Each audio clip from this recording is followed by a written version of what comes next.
يا مساء الفل، مساء الهنا، مساء السعادة. وقلنا ان احنا لازم نعمل اكلنا في البيت ولازم ناكلهم اكل صحي، انما مفيش مانع كل اول شهر مكافأة كده مننا ليهم، تبقى غدوة لطيفة منها، انت تاخدي راحة في يوم وهما كمان يتبسطوا، وتبقى طاقة ليكي وليهم، ونبقى عملنا طاقة ايجابية للجميع.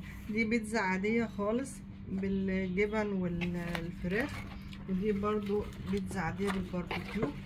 مفيش مانع حد نفسه في مكرونه بالجبنه، احنا بنعملها في البيت بس هي من بره بيبقى لها طعم تاني. ودي مكرونه بالفراخ والمشروم، حقيقي ده مش عارفه ايه هما طالبينه.